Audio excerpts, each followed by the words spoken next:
오늘은 엘샤다이라고 하는 제목으로 여러분과 함께 창세기 17장 1절에서 10절 말씀 나누기 원합니다. 1절 아브라함이 99세 때에 여호와께서 아브라함에게 나타나서 그에게 이르시되 나는 전능한 하나님이라 너는 내 앞에서 행하여 완전하라. 아브라함이 99세가 됐어요. 이스마엘을 낳은 나이가 86세였기 때문에 13년이라고 하는 세월을 훌쩍 뛰어넘어 버렸습니다. 아브라함이 하나님의 음성을 듣고 이러기 때문에 아브라함한테 계시가 자주 나타났다라고 이렇게 생각하잖아요. 그런데 13년이라고 하는 세월이 지금 훌쩍 뛰고 있단 말이죠. 아브라함은 계시를 자주 받고 살았던 사람이 아니고 가끔 나타나는 계시 속에서 하나님의 주어지는 그 언약을 붙들고 믿음으로 살았던 사람인 거예요. 지금 이루어지고 있지 않고 현실로 나타나고 있지 않은 그 언약을 붙들고 한 스텝 한 스텝 믿음으로 살아가고 있는 거라는 겁니다. 이게 이제 아브라함의 삶이라는 거죠.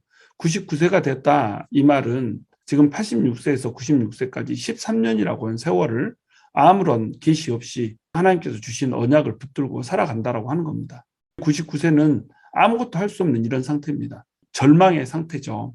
그래서 아브라함의 몸에서 날 씨가 민족을 이룬다라고 했던 이 말이 이스마엘을 통해서 민족을 이루고 이스마엘을 통해서 모든 만민을 복되게 할 것이다라고 하는 이 말로 지금 굳혀지고 있는 상황이 되는 거죠. 그러면 사라는 바로 이러한 언약에서 배제가 되게 되는 거죠. 하갈이 아들을 낳기 때문에 하갈과 아브라함 사이에서 나온 이스마엘이 후사로 굳혀지고 있는 이런 분위기 속에 있는 겁니다. 그런데 이러한 분위기 속에서 99세라고 하는 이 절망 속에서 아무것도 할 수 없는 이 상황 속에서 하나님이 나타나시는 거예요. 바로 이 99세의 나이는 뭐냐면 인간의 절망의 나이를 의미하는 겁니다. 하나님께서는 13년이라고 하는 세월을 더 기다려서 맨 처음 75세 때에 자녀를 주겠다라고 하는 그 약속으로부터 25년을 기다리게 하신 거잖아요. 이 25년의 기나긴 기다림을 통해서 이제서야 하나님께서 이제 아이를 주겠다라고 하는 그 시점이 온 거예요. 드디어 하나님께서 언약하신 그 시점에 이르게 되는 겁니다. 근데 그 시점은 어떤 시점이라는 거예요? 99세라는 거예요. 인간에게 도무지 자식을 낳을 꿈을 꿀 수 없는 그 나이에 이르러서 하나님께서 역사를 펼쳐주고 있는 거라고 하는 겁니다. 그렇다고 해서 우리의 모든 언약이 25년씩 막 기다려야 되고 그런 건 아니에요. 지금까지 아브라함의 삶은 하나님께서 한 발 한 발 한 발 한 발 계속 동행하면서 같이 걸어주는 길이란 말이죠. 여러분 우리에게도 어떤 하나님께서 주시는 꿈이 있고 비전이 있고 우리가 지향하는 것이 있어요. 이것이 이루어지는데 엄청나게 시간이 걸릴 수가 있어요. 그리고 우리의 절망이라고 하는 곳에서 하나님께서 일을 시작하심으로 말미암아서 하나님이 하시는 일이라고 하는 것을 보여주셔야 될 때가 있어요. 그런데 그 과정에 이르기까지 하나님께서는 아무것도 하지 않으시는 분이 아니고 모든 사건과 사건들 그 과정들을 뚫고 겪어가면서 하나님께서 함께 하시는 하나님이시고 우리의 인생과 운명을 개척해 가시는 하나님이라고 하는 것, 우리 앞서서 행하고 계신 하나님이라고 하는 것, 이것을 보여줘온 과정이라는 겁니다. 그러니까 99세에 이르기까지 절망은 그저 절망인 절망이 아니었어요. 모든 것이 절망인 절망이 아니고 하나님께서 함께 해주는, 하나님께서 동행해주는 그 삶을 발견한 절망이었다는 겁니다. 그 속에서 아무것도 할 수 없는 나이, 99세라고 하는 나이가 이르게 된 거예요. 자, 그런데 하나님께서 지금 어떤 모습으로 나타나냐 하면 전능한 하나님의 모습으로 나타나세요. 나는 전능한 하나님이라 이렇게 부르고 계시잖아요. 나는 전능한 하나님이다 할 때 이 전능한 하나님은 히브리어로 하면 엘 샤다이예요. 하나님께서는 아무것도 못하실 것이 없는 무엇이든 할 수 있는 그런 하나님이라는 거예요. 그러니까 99세라고 하는 이 인간의 절망과 전능한 하나님이라고 하는 하나님의 타이틀이 오묘하게 짝을 이루고 있는 겁니다. 99세의 절망을 전복하고 뒤집을 수 있는 하나님으로 나타나고 있는 거예요. 하나님은 그때그때 다른 이름으로 나타나시잖아요. 멜기세덱 앞에서는 엘ion이었어요. 엘ion은 높다는 뜻이에요. 그래서 멜기세덱은 하나님을 지극히 높으신 하나님이라고 이렇게 부르잖아요.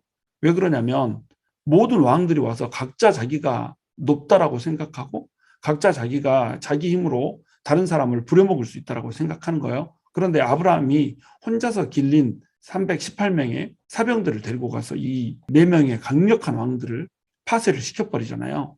이 하나님을 볼 때에 멜기세덱의 눈에는 하나님은 엘 엘론이었어요. 지극히 높으신 하나님, 모든 왕들 위에 군림하시고 계시는 하나님. 그래서 모든 것을 통치하시고 모든 왕들을 발바닥에 때만큼도 못하게 만들어 버리시는 그 하나님, 그 하나님으로서 기술을 한다는 말입니다. 바로 전장에서는 이제 하갈이 여호와의 사자를 만나는데 여호와의 사자가 어떤 모습으로 나타나요? 자기의 처절한 삶을 살펴보는 걸로 나타난단 말이에요. 그 누구도 하갈이라고 하는 이름으로 불러준 적이 없고 늘 여종이었어야 했고 늘 누군가를 섬기는 사람이었어야 했고 그래서 늘 언약으로부터 벗어났고 축복으로부터 벗어난 자로 살아야 됐던 사람, 외인으로 살았어야 됐고 처절하고 처량하게 살았어야 됐던 그 사람 앞에 하나님께서 나타나셔서 사레의 여종 하가라라고 불러주잖아요. 여주인의 이름도 알고 자신이 여종이라고 하는 사실도 알고 또 자신의 이름도 알아서 그 이름을 불러주는 하나님으로 나타난단 말이에요. 그래서 아들을 통해서 아브라함의 축복 안으로 들어가고자 했던 그 꿈을 이루게 해주시잖아요. 그러니까 하갈에게 있어서의 하나님은 엘 로이의 하나님이었단 말이죠. 엘 로이는 살피시는 하나님이란 뜻이에요. 그런데 오늘 나타나고 있는 아브라함 앞에 하나님은 어떤 하나님이냐면 엘 샤다이 하나님이라는 겁니다. 99세가 되어서 아무것도 할 수 없는 썩은 고목과도 같은 아브라함 앞에 하나님께서 엘 샤다이 하나님으로 나타나는 거예요. 멜기세덱과 하갈은 엘 엘yon, 엘 로이 자기들이 이름을 붙였지만 지금 여기서는 누가 이름을 붙이고 계세요? 하나님 스스로 이름을 붙이고 계시는 겁니다. 그에게 이르시되 나는 엘 샤다이다 이렇게 얘기하고 나타나시는 거예요. 이게 좀 다르죠. 하나님을 경험하고 난 다음에 나는 하나님을 엘 엘론이라고 생각해. 나는 하나님을 엘 로이라고 생각해. 라고 붙여주는 호칭이 아니고 하나님이 하나님 스스로 나타나셔서 나는 전능한 하나님이다 라고 말씀해 주시는 거예요. 아브라함에게 지금 뭘 하고 계시는 거예요? 힘을 주고 계시는 겁니다. 이스마엘을 낳을 때는 하나님이 나타나지 않으셨어요. 이스마엘을 낳을 때는 인간의 생각이 들어가서 인간의 자의적인 노력으로 이스마엘을 낳았죠. 이스마엘이라고 하는 사람은 율법을 상징한다고 그랬잖아요. 인간의 자력의 힘으로 인해서 구원을 얻고자 하는 이 잘못된 시도들, 이 시도들을 이스마엘이라고 하는 것으로 이제 예표를 해놓는다는 겁니다. 그런데 이삭을 낳기 전에는 하나님이 어떻게 하세요? 아브라함 앞에 나타나신단 말이에요. 이 나타나신다라고 하는 말, 이 말이 너무너무 중요한 말인 겁니다. 나타난다, 이 말은 임재하신다 이런 뜻이거든요. 하나님이 우리 앞에 현현하시고 하나님이 우리 앞에 임재해 주시면 우리의 절망은 끝나는 거란 말이에요. 왜냐하면 하나님은 엘 샤다이거든요. 엘 샤다이의 하나님이 우리 앞에 임재만 해주면 우리의 절망은 끝난다는 겁니다. 99세의 절망이 끝나고 99세라고 하더라도 하나님의 새 나라를 이룰 수 있는 능력을 받게 된다고 하는 거죠. 엘 샤다이의 임재로 인해서 우리 인간의 절망은 끝이 난다고 하는 겁니다. 그래서 우리 인생이 만약에 절망이 순간에 있다고 한다면 아무것도 할 수 없다라고 힘이 빠져서 나약한 상태에 있다고 한다면 우리는 엘 샤다이의 이름을 부르면 되는 거예요. 그 절망 자체가 하나님께서 이끄신 절망이라는 겁니다. 왜 그러냐면 전능하신 하나님, 엘 샤다이의 하나님을 경험케 하시고자 하는 하나님이시기 때문에 그래요. 우리 인간이 하는 일이 아니라 하나님이 하는 일이라고 하는 것, 이것을 명확히 하고 싶은 하나님의 의도 속에서 벌어지고 있는 절망이라는 겁니다. 그러니까 절망은 절망이 아닌 거예요. 절망은 우리의 희망보다 더 큰 희망인 거예요. 그러니까 하나님 앞에서 어떻게 행해야 될 것인가에 대해서 하나님께서 말씀을 해주고 있어요. 나는 전능한 하나님, 엘 샤다이다. 이제 엘 샤다이가 너의 절망을 희망으로 바꿔줄 것이다 라고 하는 음성을 들려주세요. 그러면서 하나님께서 요구를 하시는 겁니다. 내 앞에서 행하여 완전하라. 지금까지는 하나님께서 음성을 들려주셨어요. 근데 지금은 하나님께서 직접 나타나셨어요. 음성을 들려주실 때 하나님께서 언약을 주시고 아브라함에게 요구하는 것이 없었어요. 그러나 지금 이제는 하나님의 언약이 이루어지는 바로 찰나에 있어요. 이제 아이가 생길 거예요. 언약대로 이제 되는 시작점이 여기서 열리게 될 거예요. 그러니까 하나님께서는 요구를 하고 계시는 겁니다. 언약 백성에게 뭘 요구하세요? 내 앞에서 행하여 완전하라. 이렇게 얘기를 하는 겁니다. 이 행한다라고 하는 단어, 이것은 함께 동행한다라고 하는 단어로 쓰일 때도 행한다라고 하는 것을 썼어요. 행하다, 이거는 걷다는 뜻이거든요. 에녹과 노아는 하나님과 함께 행했어요. 하나님과 함께 동행했다 이렇게 나오잖아요. 에녹은 하나님과 함께 동행하다가 죽음을 맛보지 않고 하나님에게로 끌려 올라갔죠. 노아도 하나님과 함께 동행하여서 당대의 의인이라고 평가를 받았죠. 이걸 이제 헬라어로 옮겨놓은 게 파라데오입니다. 하나님과 함께 행한다는 거예요. 이 하나님과 함께 행한다 이 말에는 교제의 의미가 굉장히 강력하게 들어있는 거죠. 아브라함에게 나타나신 하나님은 코람데오라고 말씀을 하시는 거예요. 헬라어로 이제 번역을 하면 이 말이 코람데오입니다. 내 앞에서 행하여 완전하라. 내 앞에서 행하라는 거죠. 하나님 앞에서 행하라는 거예요. 그러면 하나님 앞에서 행하면 하나님의 눈동자 앞에 있다는 겁니다. 하나님이 우리를 계속 지켜보고 있다는 거예요. 그러니까 그 앞에서 행해서 완전하라는 거죠. 하나님이 내 앞에 있다. 하나님이 눈동자처럼 나를 지켜보고 있다. 이 말에는 두 가지 의미가 있는 거예요. 첫 번째는 내가 너를 지켜주고 있다는 거예요. 내가 너를 지켜주고 있으니까 너는 안심하라는 거예요. 그리고 또 하나는 내가 너를 지켜보고 있다는 거예요. 내가 지켜보고 있으니까 똑바로 살으라는 거예요. 이게 코람데오거든요. 코람데오는 너는 내 백성이야. 전능한 하나님의 백성이야. 내가 너한테 무엇이든 해줄 수 있어. 너는 안심하고 살아. 그런데 안심하고 살면서 네가 해야 될 것이 있어. 하나님의 백성답게 살아. 라고 하는 이 말을 하나님께서는 주시고 계신다는 겁니다. 전능하신 하나님 앞에서 우리가 어떻게 살아야 되는가라고 하는 것을 요구를 하고 계신다는 거예요. 우리는 하나님 앞에서 살아야 돼요. 하나님이 내 모든 발자국과 내 모든 인생을 보호하고 지키고 계신다는 걸 하는 거, 이것을 믿어야 돼요. 이걸 믿어야 우리가 하나님 앞에 또 완전하게 살 수가 있는 겁니다. 여러분, 우리가 하나님 앞에 완전하게 산다. 우리 노력으로 되나요? 우리가 애써서 하나님 앞에 완전할 수 있나요? 잘 안 돼요. 왜냐하면 우리에게 당장의 이익이 있거든요. 하나님 뜻대로 살려고 하면 손해봐야 되는 게 있거든요. 하나님 뜻대로 살려고 하면 내 자아를 깨야 되고 내 안에 있는 모든 욕구들을 죽여야 되거든요. 하나님이 지켜보고 있다는 것과 하나님이 지켜주고 있다는 것 사이에는 굉장히 밀접한 관계가 있는 거예요. 하나님이 나를 지켜주고 계시는 분이시기 때문에 하나님이 나를 지켜본다라고 하는 이 개념도 이룰 수가 있는 겁니다. 하나님이 나를 지켜주니까 내가 손해본다 할지라도 내가 내 욕정을 죽이면서 나를 죽이면서 이렇게 산다고 할지라도 결국 하나님이 나를 지켜주실 것을 아는 거예요. 하나님께서 나랑 함께 해주실 것을 아는 거예요. 그 전능한 하나님이 나를 붙들어 줄 것을 아는 겁니다. 그러니까 하나님 앞에 기꺼이 나를 던져서 완전하게 행할 수가 있는 거예요. 여러분, 성결하게 산다는 거, 이거는 보통 일이 아니에요. 하나님의 백성이 하나님의 백성답게 산다는 것, 크리스찬이 크리스찬답게 산다는 것, 이거는 막대한 희생을 요구하는 거거든요. 하나님을 온전히 신뢰하지 못하면 할 수 없는 일이라는 겁니다. 그런데 하나님 앞에 신실하게 서 있으면 하나님께서 나를 전능의 힘으로 보호하고 지켜주고 또 내가 꿈꾸고 희망하는 것보다 더 큰 희망과 소망을 실현해 줄 수 있다라고 하는 그 하나님을 믿어야만이 우리는 코람데오를 온전히 살아낼 수가 있는 거예요. 루터는 사람을 세 종류의 사람으로 나눕니다. 첫 번째는 아무런 양심의 가책 없이 하나님이 없다라고 하는 생각을 갖고 사는 사람들이에요. 이런 사람들은 하나님 앞에서 도무지 살아낼 수가 없는 사람들이죠. 이런 사람들은 하나님의 언약 밖에 있는 사람들이죠.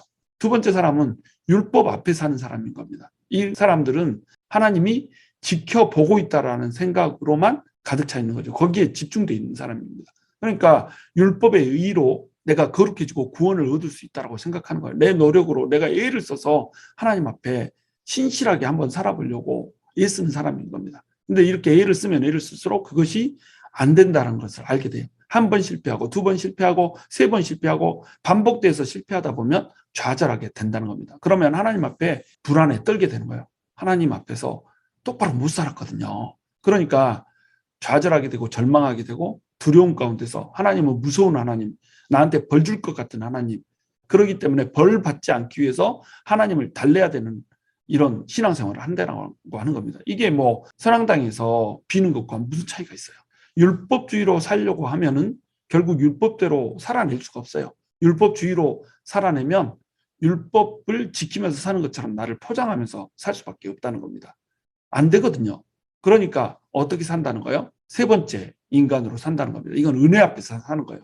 하나님의 은혜 앞에서 살아야 코람데오로 살 수가 있는 거예요. 하나님께서 나를 지켜주시고 계시고 나에게 언약을 주신 하나님이시고 그 언약을 나에게 결국 성취하실 하나님, 전능하신 하나님의 엘샤다이의 하나님이라고 하는 것을 믿고 알기 때문에 하나님 앞에서 평안할 수가 있는 거예요. 하나님은 어찌됐건 나를 버리지 않으시고 지켜주실 거거든요. 그게 하나님의 은혜거든요. 그러니까 의를 행하는 것도 똑바로 할 수가 있다는 겁니다. 여러분, 율법주의에 빠진 사람보다 은혜 가운데 사는 사람이 훨씬 더 강력하게 율법을 행하면서 살 수 있다는 거 이거 아시나요? 우리의 자력으로 율법을 지킬 수 있다고 생각하면 우리는 율법주의에 빠질 뿐이지 율법을 지켜낼 수가 없는 겁니다. 그런데 우리가 하나님의 은혜 가운데 살고 있다. 그 은혜로 하나님이 나를 지켜주는 삶을 살고 있다라고 생각하잖아요. 그렇게 믿잖아요. 그 전능하신 하나님 엘샤다이 하나님을 신뢰하면서 그 안에서 평안하면서 율법을 따라 살려고 하잖아요. 그러면 우리는 의를 행할 수가 있다는 거예요. 은혜 안에 살라라고 하는 것이 그냥 이 모습 이대로 살아도 괜찮다라고 하는 말이 아니에요. 은혜 안에 살기 때문에 이 은혜 속에서 우리는 담대함을 가지고 전능하신 하나님이 지켜주실 것이므로 의를 행하는 사람, 실패해도 다시 일어나서 좌절하지 않고 의를 향해서 가는 사람, 의로운 사람인 것처럼 가정하는 것이 아니라 진실로 하나님 앞에서 의로워질 수 있는 사람, 이런 사람으로 설 수가 있는 겁니다. 왜? 은혜를 받았거든요. 은혜를 받으면 이 은혜는 우리를 성결하게 만들고 거룩하게 만드는 그 마음으로 계속해서 우리를 새롭게 해주는 겁니다. 그러니까 우리가 코람데오의 삶을 살 수가 있게 된다는 거예요. 전능하신 하나님과 코람데오는 이렇게 동전의 양면처럼 맞붙어 있다라고 하는 겁니다. 자, 2절 내가 내 언약을 너와 너 사이에 두어 너를 크게 번성하게 하리라 하시니 하나님께서 나타나셔서 언약을 나와 너 사이에 둔다고 그래요. 그런데 여러분 언약은 이미 세우셨잖아요. 하나님께서 횃불 언약을 통해서 이미 하나님께서 언약을 세우셨고 이 언약을 내가 반드시 지킬 것이다라고 이미 말씀하셨어요. 그런데 하나님께서 다시 언약을 세우시고 계세요. 이건 다시 언약을 확증해 주고 있는 겁니다. 이제 언약 바로 언저리 앞에 있어요. 언약이 이제 이루어질 그 찰나에 있어요. 그러니까 나와 너 사이에 이 언약을 두어서 너를 크게 번성하게 하리라라고 하는 말씀을 다시 주고 있는 겁니다. 그런데 크게 번성하게 하리라라고 하는 말씀을 주고 있죠. 이 언약이 추가되고 확대되고 있는 것을 볼 수가 있는 거예요. 아담한테는 너희가 충만하라고 하는 명령을 주셨거든요. 그런데 아브라함한테 나타나서는 너를 크게 번성하게 할 것이라고 하는 약속을 주고 계세요. 또 노아에게도 충만하라 명령하셨잖아요. 그런데 아브라함한테는 어떻게 하고 있어요? 내가 너를 크게 번성하게 하리라. 하나님께서 번성하게 할 것이라고 하는 것을 약속으로 줘버리고 있단 말이에요. 이거 얼마나 큰 축복이에요. 그렇죠? 3절 아브라함이 엎드렸더니 하나님이 또 그에게 말씀하여 이르시되 그 하나님의 음성 앞에서 아브라함이 엎드려요. 우리도 하나님 앞에 엎드려야 되거든요. 하나님이 음성을 들려주실 때 하나님 무엇이든지 순종하겠습니다. 하나님 앞에서 무엇이든지 온전하게 살면서 내가 이루어내겠습니다. 이 마음으로 바짝 엎드리는 거예요. 그때 하나님이 두 번째 말씀을 주십니다. 보라 내 언약이 너와 함께 있으니 너는 여러 민족의 아버지가 될지라. 지금까지는 너에게 한 자손을 주어서 큰 민족을 이루겠다 이렇게 말씀하셨어요. 근데 지금은 어떻게 말씀하고 계세요? 너는 여러 민족의 아버지가 될 것이다 이렇게 말씀하고 계세요. 언약이 확대되고 있죠.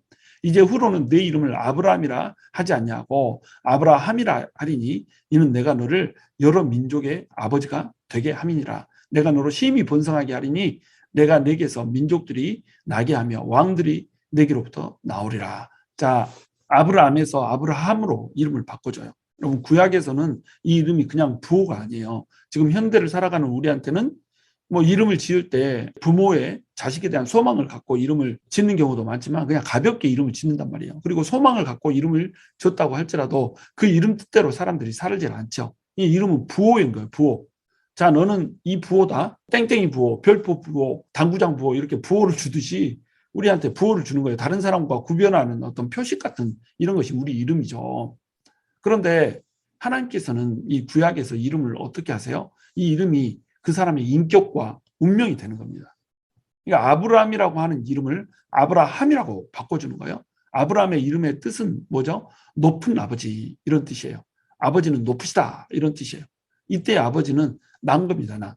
내가 높다는 거예요. 나는 높은 아버지가 될 거라는 거예요. 존경받는 아버지가 될 거라는 거예요.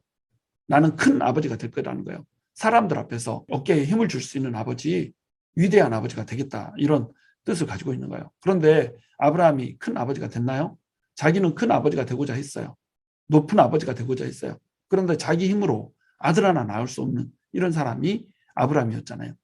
모든 인간의 실존이 이렇다는 겁니다. 자기 자신이 자신의 힘으로 높아지고자 해요. 자신의 힘으로 자기 자신이 존경받는 자가 되고자 해요. 그러나 사람은 절망이에요. 사람은 하나님이 열어주지 않으면 결코 그 길을 혼자서 개척할 수 없는 존재, 이 존재가 뭐예요? 바로 인간이란 말이죠.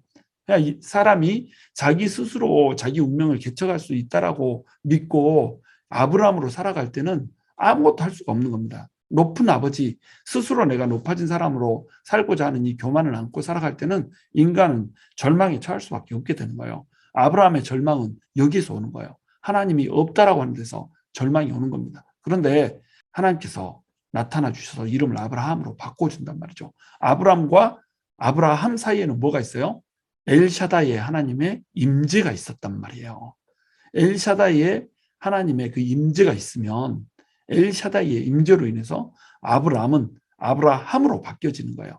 아브라함은 뭐예요? 열국의 아버지란 말이죠. 나는 높은 아버지가 개인적인 그 높은 아버지가 되고 싶었어요. 근데 하나님은 개인적으로 높은 아버지가 되고 싶었던 인간의 쓸모없는 소망을 어떻게 바꿔주고 있어요? 도무지 꿈꿀 수 없는 소망으로 바꿔주잖아요. 열국의 아버지가 자기가 될 거라고 아브라함이 생각할 수가 있었을까요? 자기 머릿속으로는 꿈도 꾸지 못하였던 이 일들, 그리고 아브라함에게서부터 왕들이 나오게 해주겠다고 얘기하잖아요. 열국의 아버지가 될 뿐만 아니라 왕들이 나오게 해주겠다, 이 약속을 주고 있는 겁니다. 다윗의 왕조가 아브라함에게서 나오죠. 그리고 왕들의 왕, 만왕의 왕이신 예수 그리스도가 아브라함에게서부터 나오죠. 그래서 모든 민족들이, 모든 열방들이 아브라함으로부터 복을 받게 되는 이 일이 벌어지게 된다는 겁니다. 아브라함이 이것을 꿈을 꿀 수나 있었을까요? 이걸 결코 꿈꿀 수 없었죠. 그는 그냥 개인적으로 높은 아버지가 되는, 존경받는 아버지가 되는, 큰 아버지가 되는 그 소망을 갖고 살아가요. 근데 이 소망은 하나님에 의해서 절망으로 바뀌어진다는 겁니다. 근데 이 절망이 어떤 절망이에요? 자기가 소망했던 것보다 더 큰 소망을 품게 하는 그 절망이었단 말이죠. 절망이 아니라는 거예요. 소망보다 더 큰 소망의 절망으로 하나님께서는 이 절망을 허락하고 계신다는 거예요. 그 사이에 하나님께서 어떻게 하세요? 개입하신다는 거예요. 개입하셔서 열국의 아버지가 되게 해주신다는 겁니다. 아브라함이 되게 해주신다는 거예요. 내가 내 언약을 나와 너 및 내 대대 후손 사이에 세워서 영원한 언약을 삼고 너와 내 후손의 하나님이 되리라. 내가 너와 내 후손에 내가 거류하는 이 땅 곧 가나안 온 땅을 주어 영원한 기업이 되게 하고 나는 그들의 하나님이 되리라. 자, 반복해서 뭘 말씀하고 계세요? 너와 내 후손의 하나님이 될 것이다. 이렇게 말씀하고 계시죠. 나는 그들의 하나님이 될 것이다. 너를 번성하게 해줄게. 이 말보다, 너를 민족의 아버지가 되게 해줄게. 이 말보다 더 소중한 말씀이 뭔지 아세요? 내가 네 하나님 돼줄게, 이거예요. 엘샤다이 하나님이 네 거 해줄 거라는 거예요. 내가 네 거야. 네 하나님이 되어줄 거야. 이 약속을 주고 있는 겁니다. 자, 이 엘샤다이 하나님이 그들의 하나님이 될 것이다 라고 얘기하고 있어요. 영원히 그들의 하나님이 될 거라고 얘기를 하는 겁니다. 영원한 언약을 맺는다라고 얘기하고 있죠. 여기서 영원한 언약이라고 하는 말을 대대 후손 사이에 세워주고 있는 거예요. 그리고 영원히 기업이 되어주겠다라고 하나님께서 말씀하고 계세요. 그러면 이 영원한 기업을 받게 될 사람은 누군가요? 아브라함의 후손들이죠. 아브라함의 후손은 누구예요? 아브라함의 육신적 후손, 이스라엘 백성들뿐만 아니라 아브라함의 영적 후손들, 예수 그리스도를 붙들고 아브라함의 그 씨로 들어간 모든 영적인 후손들에게 주는 말씀이라는 말이에요. 하나님께서는 우리에게 영원한 언약을 세우셨어요. 하나님은 우리의 영원한 기업이 되셨어요. 하나님은 우리의 하나님이 되셨어요. 나의 하나님이 되셨어요. 엘샤다의 하나님, 전능하신 하나님, 99세의 절망을 소망으로 바꿔버리는 하나님, 모든 열국을 이루시고 또 왕들을 나오게 하시는, 꿈도 꾸지 못하였던 그 기적을 이루시는 하나님, 새 길을 열어주시는 하나님, 큰 일을 행하시는 하나님, 그 하나님, 엘샤다의 하나님이 누구의 하나님이 된다고요? 나의 하나님이 된다고요. 나의 하나님. 이것이 하나님의 약속이라는 겁니다. 엘샤다의 하나님, 나의 하나님이니까 어떻겠어요? 나의 매일의 삶에서 하나님이 임재를 해주시는 거예요. 아브라함이 아브라함으로 바뀌는 이 일들이 나의 매일의 삶에서 이루어진다는 거예요. 여러분, 우리가 아브라함으로 살면서 내 헛된 꿈 쫓다가 절망한 상황 가운데 있어요? 엘샤다의 하나님이 나의 하나님이라고 하나님께서 언약을 주셨기 때문에 그 엘샤다의 하나님을 나의 하나님으로 우리가 모셔야 되는 거예요. 하나님께서 언약을 주셨으면 이 언약을 우리가 붙들어야 되는 겁니다. 엘샤다의 하나님, 우리 가운데 임재하여 주시고 나타내 주시옵소서, 내 삶에 개입하여 주시옵소서 기도하고 나아가야 되는 거예요. 그러면 하나님이 어떻게 해요? 아브라함이라고 하는 이 절망을 아브라함이라고 하는 희망보다 더 큰 희망으로 전환시켜 준다는 겁니다. 여러분, 우리는 아브라함에서 아브라함으로 바뀌어야 되는 거예요. 하나님의 개입하심으로 인해서 비포와 애프터가 너무나도 확실하게 구분이 되는 이런 삶을 살아야 된다는 겁니다.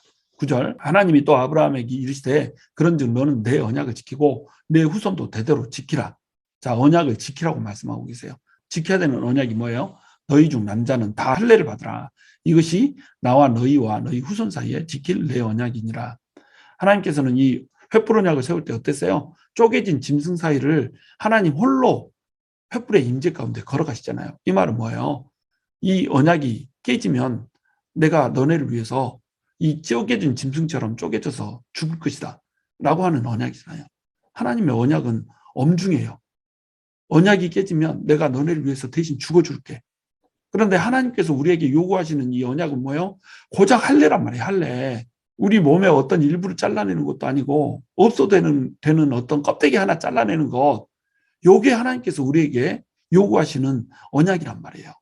너희 중 남자는 다 할례를 받아. 이거 하나를 하나님께서 우리에게 요구하신다는 겁니다.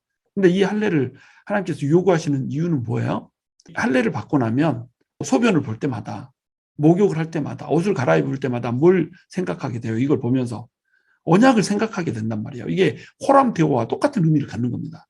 호람 데오, 다시 얘기해서 하나님의 백성을 기억하고 살라는 거예요. 할례를 받았다, 이 말은 뭐예요? 할례를 받았다는 그 자체가 하나님의 백성이라고 하는 표징이라는 거예요. 그런데 이 표징을 볼 때마다 우리는 뭘 생각하게 되나요? 우리는 하나님의 백성이야 라고 하는 것을 기억하게 된다는 겁니다. 이 말은 호람돼요. 호람돼요. 호람되는 지켜주겠다라는 말과 지켜본다라고 하는 말을 같이 포함한다고 그랬죠. 우리가 하나님 앞에서 살고 있다라고 하는 것을 기억하고 산다는 겁니다. 하나님이 우리를 지켜주실 거예요. 왜냐하면 언약 백성이거든요. 그러니까 담대하게 하나님의 전쟁을 싸우면서 우리는 달려갈 수 있죠. 그런데 하나님 또 우리를 지켜보고 계시잖아요. 그러니까 하나님 앞에 성결하게 우리가 살게 될 거라고 하는 겁니다. 다음번 예배 때는 우리가 할례 언약에 대해서 구체적으로 살펴보겠지만, 이 할례라고 하는 것은 사실은 마음의 껍질을 벗겨야 되는 거예요.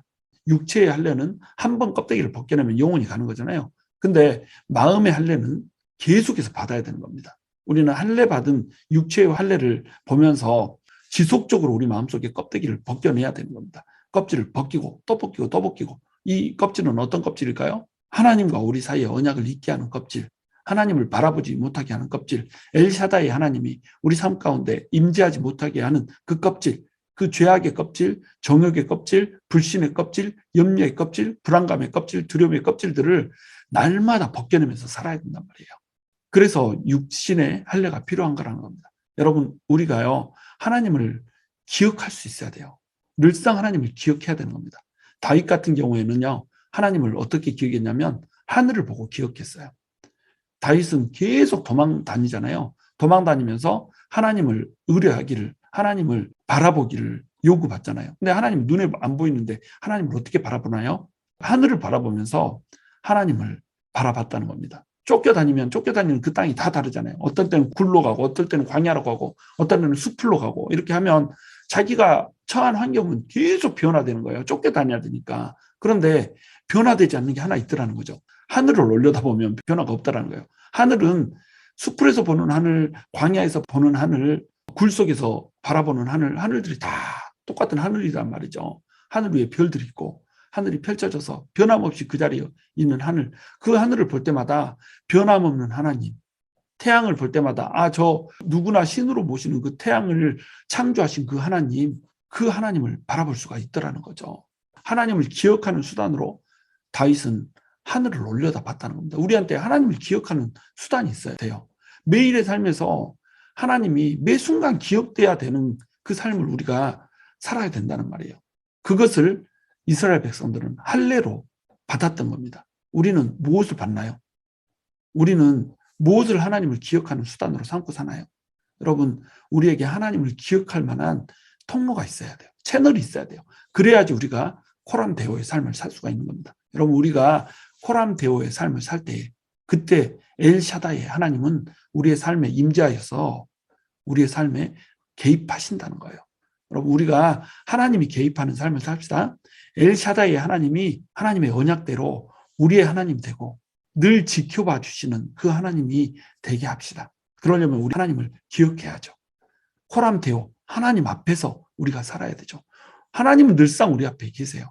문제는 뭐예요? 우리가 하나님을 기억하지 못한다는 겁니다. 우리가 하나님을 기억하면서 코람데오로 살아낼 때 엘샤다이의 하나님, 그 하나님은 우리 앞에 임재하셔서 우리의 모든 절망을 희망보다 더 큰 희망으로 바꿔주실 거예요.